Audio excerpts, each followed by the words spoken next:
Okay, Backrooms, let's go!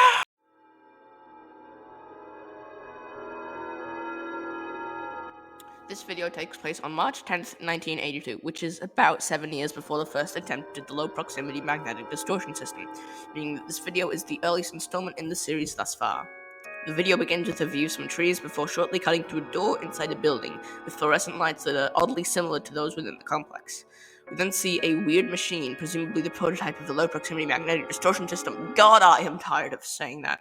In one of the game theory videos on the series, MatPat labels these weird-looking spire things on the machine as electromagnetic generators, and I mean, yeah, the resemblance is uncanny, isn't it? We see that there's a small marble in the middle of the machine, before seeing the machine build up power. We see sparks fly across the room as these strange propeller thingies rotate like crazy, showing that all the energy is being put into whatever this machine is doing. It then turns off and we zoom into where the marble would be, but this time, the marble is gone. The system teleported the marble into the complex by using electromagnetism. Bit of a side tangent. We can assume that after this experiment succeeded, Ivan began growing the company into async, and then began testing Project KV-31. So that means that there's roughly a 7-year gap between these two videos.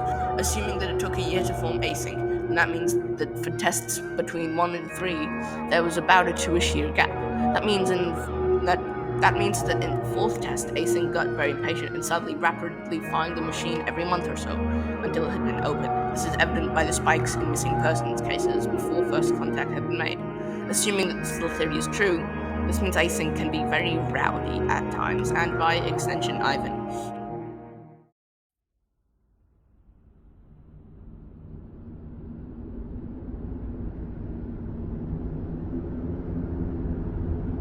This video is generally considered to be the fan favorite among this series.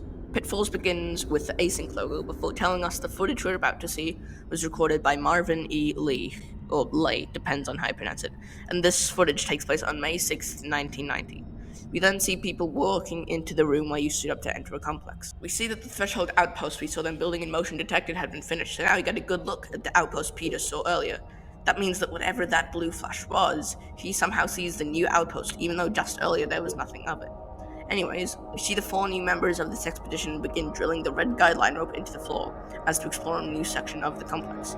This section is specifically known as 14th Division. They walk forward into this new sector, and we hear them talking about some sort of presentation and a tour, which means that some people are coming to see async and to see what they're cooking up. After some more walking, they come across the fabled Pitfalls room.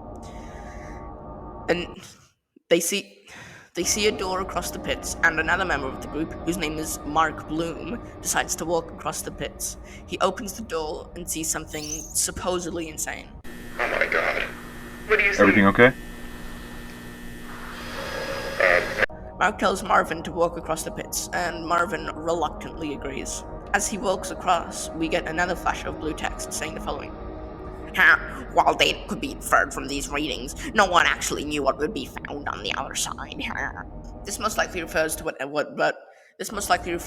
was on the other side of the door, which couldn't possibly mean that Mark can't even describe what he saw. It was just that crazy.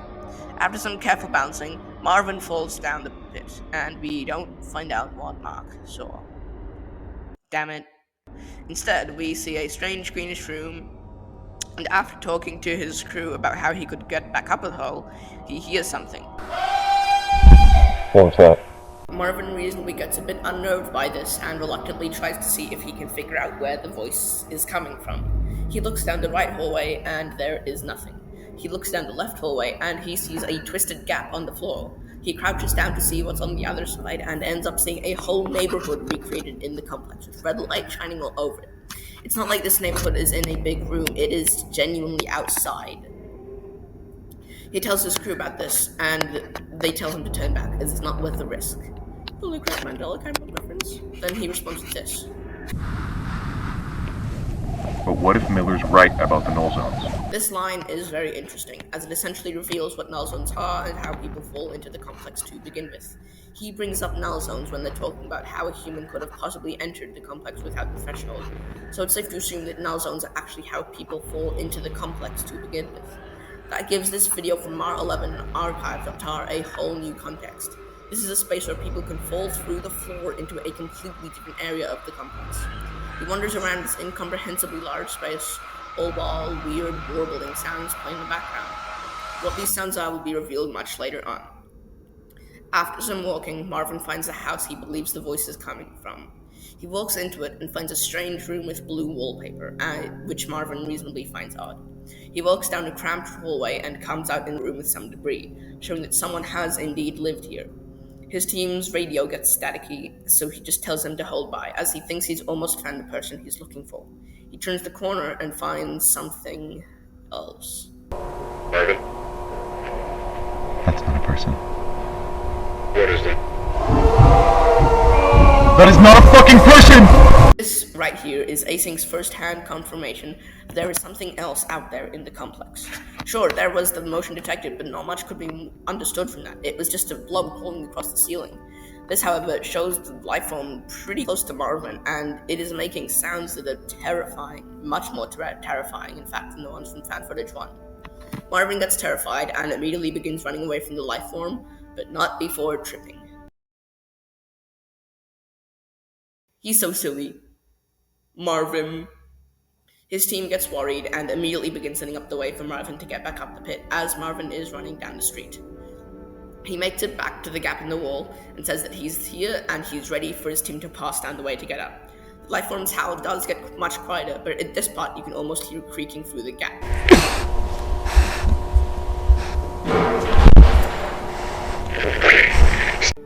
which is terrifying to think about. This monster, almost twice as a human being, contorting its body to fit through that hole.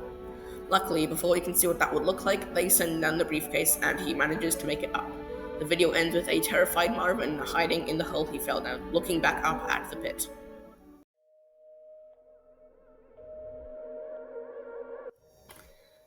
Report takes place just one day after the events of Pitfalls.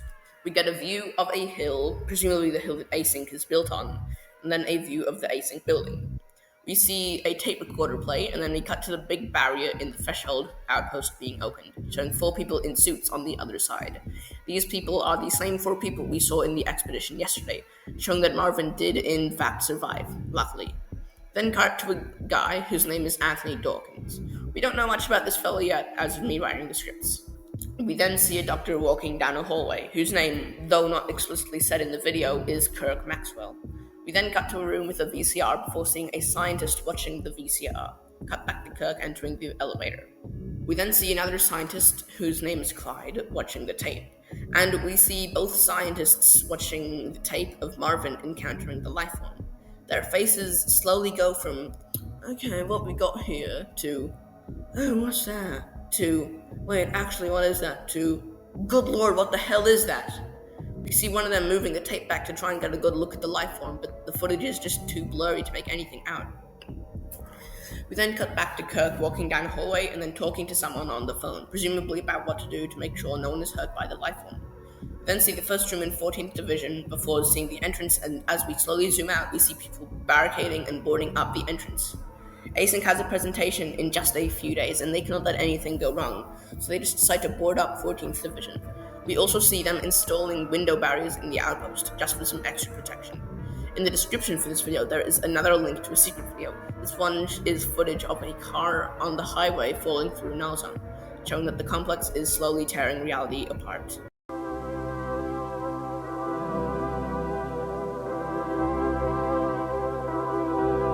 We see an FBI warning saying that barely anyone is allowed to view this tape. We then see a conference room, and then a projector turns on before displaying the Async logo. We then see the text, A Space Perspective Development. This is the big presentation. We then hear a voice saying that the world around us is ever-changing, and that life has changed for so many people in the past few years. But with these developments, that also means that the world is slowly decaying. The voice declares that apparently Async has found the solution. The voice tells us about the low-proximity magnetic distortion system and how it could solve all the population problems. The world then cuts out with some redacted text, presumably showing us how the threshold actually works. We see a graphic showing how various cargo could be transported to and from the complex with ease, and in the future, Async even plans to build an even bigger threshold that could fit 2 16-wheelers in at once. Then cut to security camera footage of 3 people walking down a hallway in Async. We see how A-Space, as they're calling it, is very cost-efficient to live in, and then the amount of space presumed to be in A space compared to Earth, and the box representing A space grows exponentially, eventually making the box representing conventional storage invisible. Once again, we cut to the same three people walking down another hallway. We then get shown infographics on all the way A space could be used to aid in human life, eventually showing that it could even be used for standard human life, even some residential stuff. We get shown some rather comedic bits here, as async claims that the huge terrifying holes in the floor, like the ones that Marvin fell down, can just be covered up with simple railing, like in a shopping mall. We then cut to handheld footage showing a hallway in async, as someone walks by. We then get shown various different concepts art about how the complex would look when adapted to human living, and then we get another blue screen with text, this time saying, "To deceive the Feder." Feder here probably means the federal government, so whatever async is showing the government, it is just so they can continue their work. They don't actually plan to live in the complex, thank God. We then see footage of the DOE tape archive. DOE here stands for Department of Energy. We see various people examining the threshold room before they'll display the room async is set up, along with a map of lateral division. It's revealed that the guy in the suit is actually one James Watkins, who was the secretary of the Department of Energy during 1990. After the presentation finishes, we see the threshold outpost get closed down, and async employees talking about it. But then someone at the computer tells someone else to check something out, as somehow an employee has somehow entered the complex, even though it was closed down for the day. We then hear and see the alarms going off, and oh my god, it's Peter Tench. The same guy who disappeared 2 months ago is back. The same moment when his team disappeared. That was him being teleported 2 months forward in time instantaneously.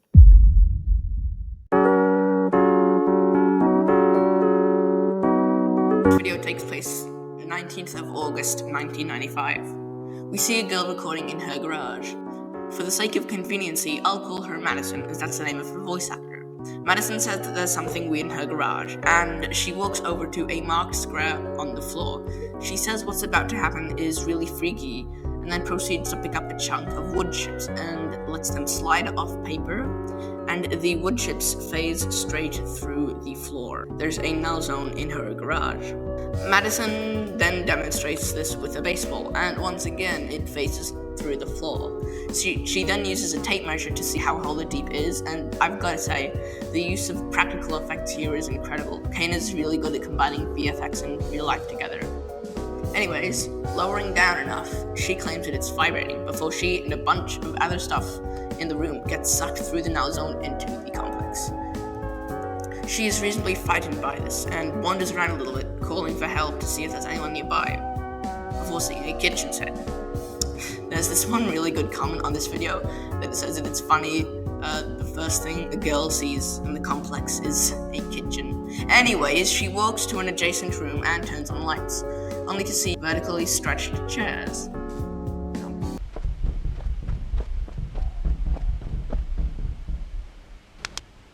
Man, what are you doing? I was gonna eat those for dinner. These chairs are oddly similar to that one wheelbarrow Peter found in an informational video, in that they're both oddly stretched vertically. She turns left and sees a few more rooms to explore. She turns left again and sees a big warehouse-style room with only a pillar and a couch. She looks to the room adjacent to it and sees a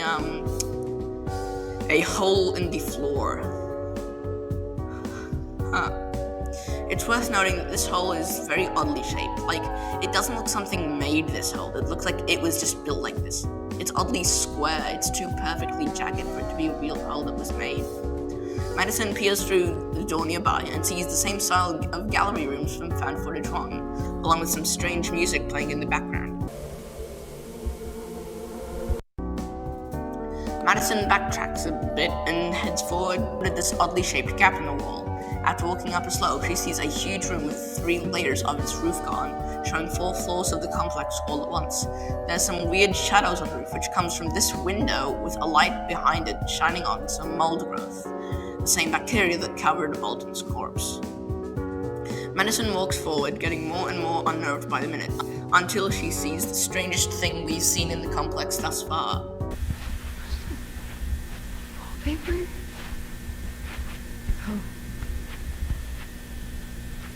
she sees a crashed car, like a car that fell through the floor in reality and crashed into a wall. When asked if this car and the car from the highway cam footage were the same cars, Kane said that these are two different cars. Null zones are expanding. Reality cannot be held together for much longer. Madison gets reasonably frightened by this, as the tire tracks on the floor suggest the car just spawned in, which she doesn't understand because she doesn't know what a null zone is. She sees a handprint on the wall, suggesting that the owner of this car got badly hurt on the impact. She walks forward into a house sort of area, constantly asking if the person needs help. But instead of a person, she finds something else. Okay, what the hell? What is this? Is it? A bacillus bacteria growth has taken over this entire room, with the front of the car peeking through. She carefully walks around, trying accidentally not to step on the roots, and then focuses on a specific painting on the wall for a bit before this happens. Whoa, what the fuck? What? She runs away, not knowing what she got herself into. After hiding behind a corner, we hear the life form growl and shamble around, trying to find Madison as it just woke up. Eventually, the life form succeeds, giving us a pretty good score. Madison runs back through the areas she already went through and decides the best plan of action is to jump down that hole from earlier. It's worth noting that while running, she sees some green light flashing on the wall. Remember this. After jumping down the hole, she quickly retreats into an indoor pool area, which is a fun little nod to the pool rooms from the Backrooms wiki. There's another green light flashing in this one hole over here. After contemplating whether to climb this ladder, the life form makes her choice for her. She runs around and sees a hole in the floor with something inside of it, and it's glowing with immense green light. I really did try to understand what this is, but it's just far too blurry to be able to discern anything. Madison sees the cavern and jumps in, and with time running out, hides in a crevice in the wall. When has that ever turned out well? Well, luckily for her, the life form doesn't kill her. Instead, something else happens.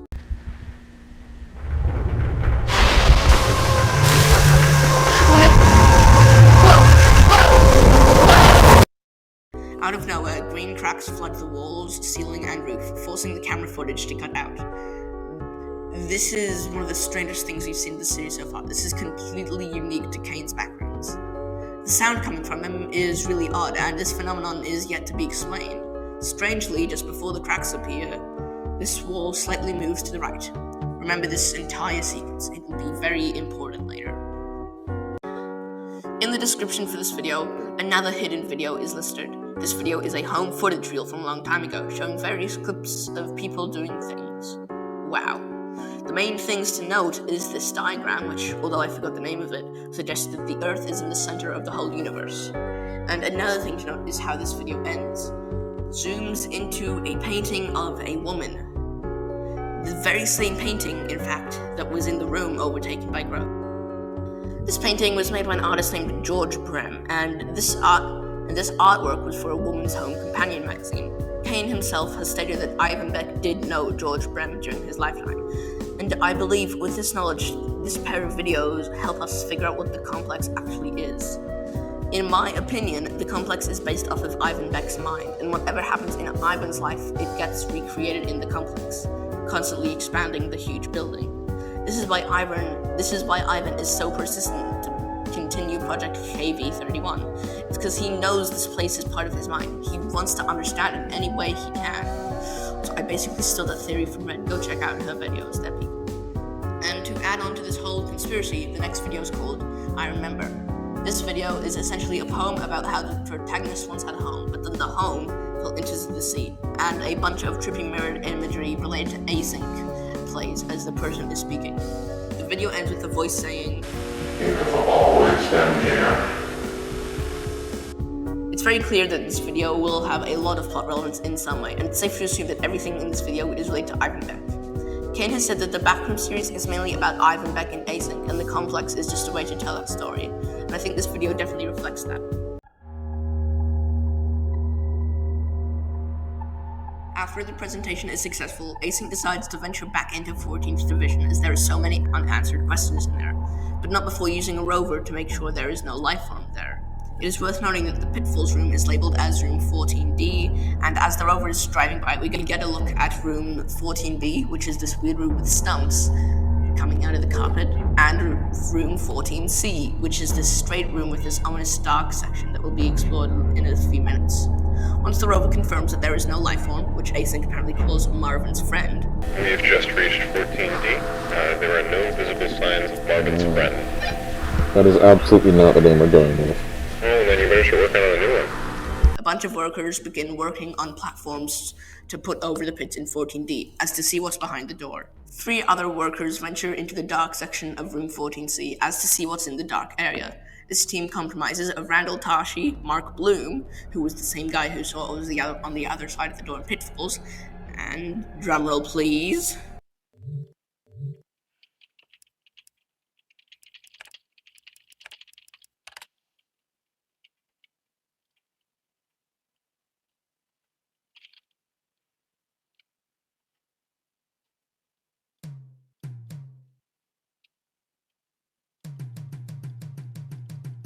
Marvin has returned! Let's go! Just in case they encounter Marvin's friend again, Mark is dressed in tactical hazmat gear with a loaded shotgun and everything. They begin venturing into 14C, and Marvin, being the silly goober he is, forgets to turn his flashlight on. Marv, light. Oh, yeah, sorry. Marvin. I love him. There's also this infamous clip of one of the only points of humor in this entire series. Wouldn't want to be on the other end of that. You wouldn't want to be on the other end of any gun, Marvin. Yeah, that's probably true. Alright, get your... They begin walking forward, and they notice at one point that the architecture style changes to a more formal art gallery look, similar to the one we saw in Fan Footage 1, but not exactly. Marvin also notices a crevice. Marvin also notices a crevice in the floor, and it's worth noting that this must be important if Marvin points it out specifically. They continue walking forward, and then they see ceiling tiles that have been knocked down.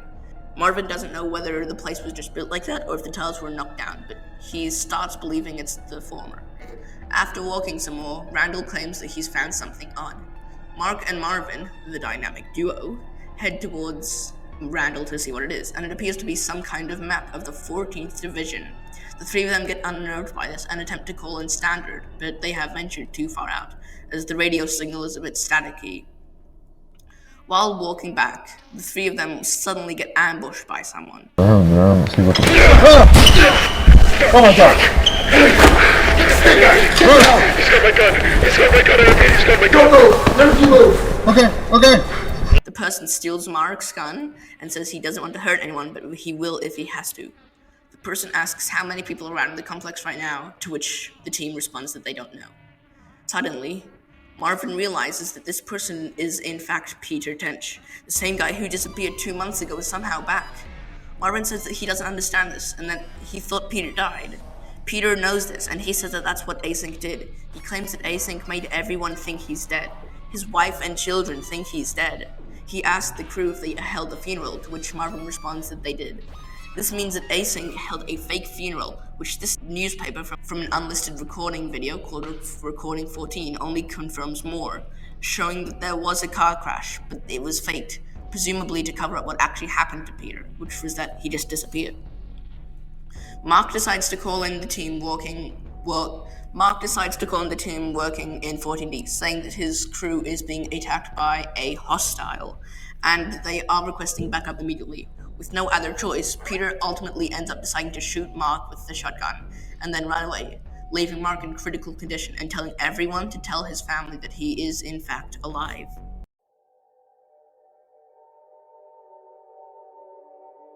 We see Mark's body, and we see the crew working in 14D, right as they hear the gunshot of Peter shooting Mark.